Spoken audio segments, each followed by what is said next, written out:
In this video, we will learn about the basics of engineering mechanics.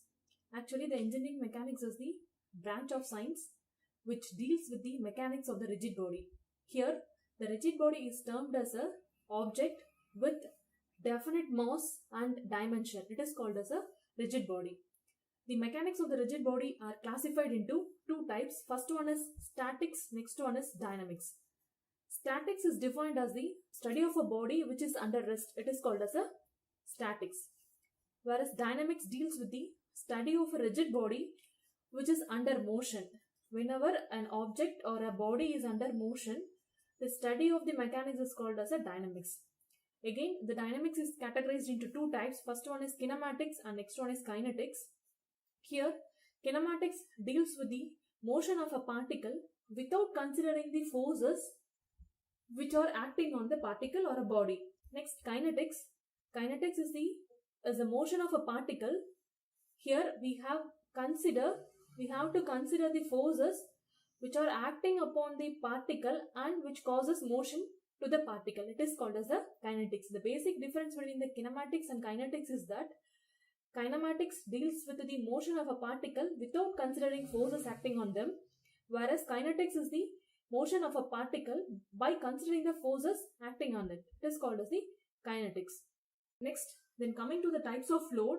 Actually, there are three types of load. First one is point load, next is uniformly distributed load, and next one is a uniformly varying load. Coming to point load, the force acting upon a particular point. For example, the force acting at the point O. Whenever a force acts at a point, it comes under point load. And UDL is expanded as uniformly distributed load. Here, the same force, the same amount or same magnitude of forces is acting for a particular length. For example, here I am mentioning as 5 Newton is acting for each meter. So consider this is 2 meter. So here 5 Newton of force is acting for the length of 2 meters. So uniformly the load is distributed for a distance of 2 meters. So it is called as a uniformly distributed load. Next one is uniformly varying load. Here the load uniformly varies with respect to the distance. Consider this is a 2 meter. The load uniformly varies with respect to distance. Next, coming to force.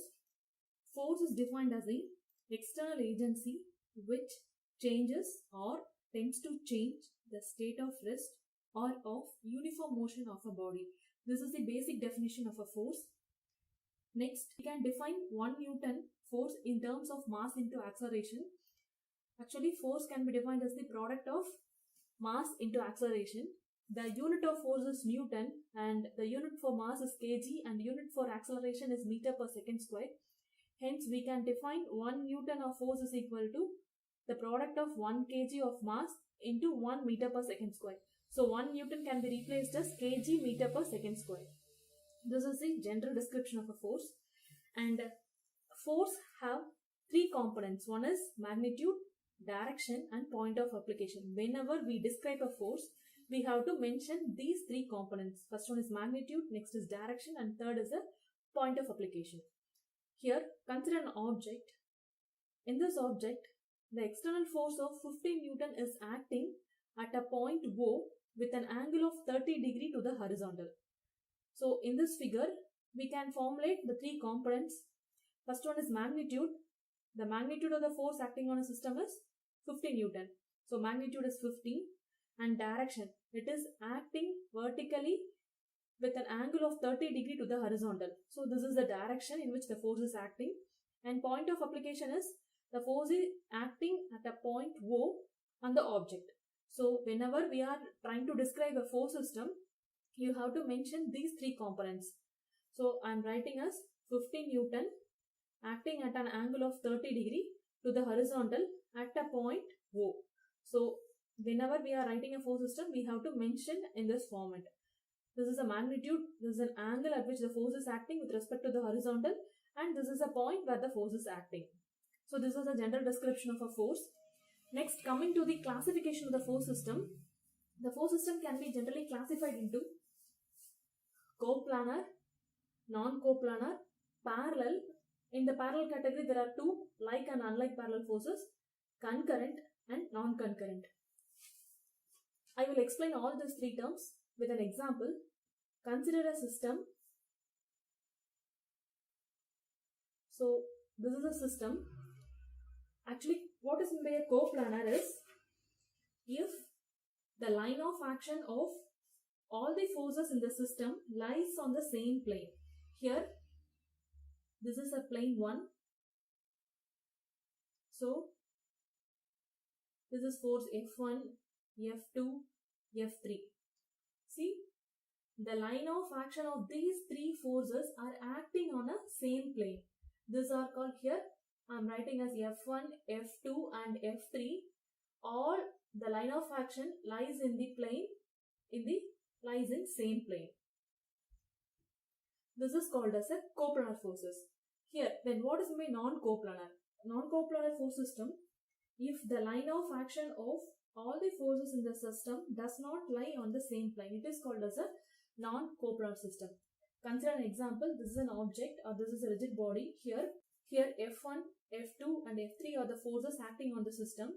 Here F1 acting in plane 1, F2 acting in plane 2 and F3 acting in plane 3. So all the forces acting in a different plane. Whereas the non-coplanar system can be defined as when the forces acting on a system does not lie in the same plane. Every forces have different plane. So every forces have different line of action in different planes. So it is called as a non-coplanar system. Then parallel, like and unlike forces. For example, if forces F1 and F4 are acting on a same plane in a same direction, this is called as a parallel forces. So F1 and F4 are parallel like forces. Why I am mentioning like is that here both are acting in a same direction. So this is called as a parallel like forces. When, for example, here consider a force Fi is acting in plane 2. When we consider F2 and Fi, both are parallel but they are acting in an opposite direction. So F2 and Fi are considered as a parallel unlike forces. Actually, concurrent force system is defined as the line of action of all forces in the system passes through the single point. It is called as a concurrent force system. Here I will give an example. So this is a system. The line of action of forces passes through the single point. This is called as a concurrent force system. Consider there are three forces F1, F2 and F3. All the forces have the line of action at a common point O. So whenever there is a common point where all the line of action intersects, it is called as a concurrent system. For example, if the line of action does not pass through same point, it is called as a non-concurrent system. For example, this is F1 and this is F2 and somewhere F3. So F1 have different line of action. F1 have the line of action in this direction. This is F1, whereas the line of action of F2 is, this is F2. So they have different line of action. So it is called as a non-concurrent and concurrent force system. When we combine all this force system, we can easily identify which type of force system the given object is. So I will give an example.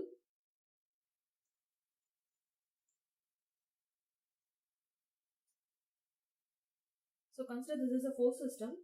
Here force 1, force 2 and this is force 3 and next one is force 4 and 5 and consider the next system. This is next system. Here and this is a type of a system and one more.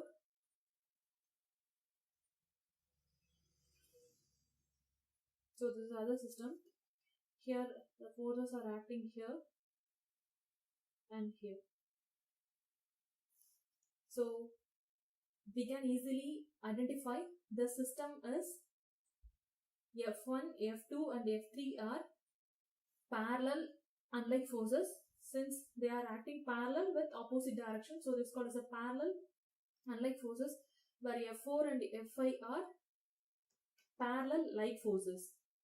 And here, coming to the next system, it is a coplanar. Since all the forces are acting in a same plane, it is called as a coplanar, and all the forces have the same point and have a same line of action. It is called as a concurrent forces. So this system can be called as coplanar concurrent system.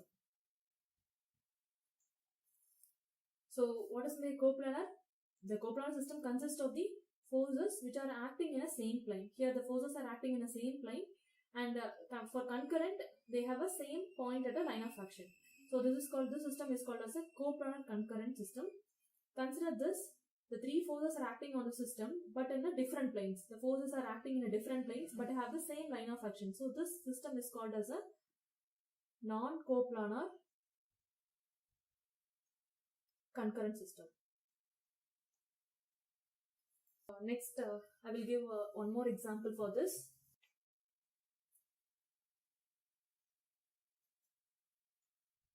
So here some forces are acting and here some forces are acting in different direction. This system is called as a non-concurrent, non-parallel and non-coplanar. So this is called as a general force system. Since most of our practical application, we will have a force, the distribution of force like this: non-concurrent, non-parallel and non-coplanar. These are all about the basics of force systems.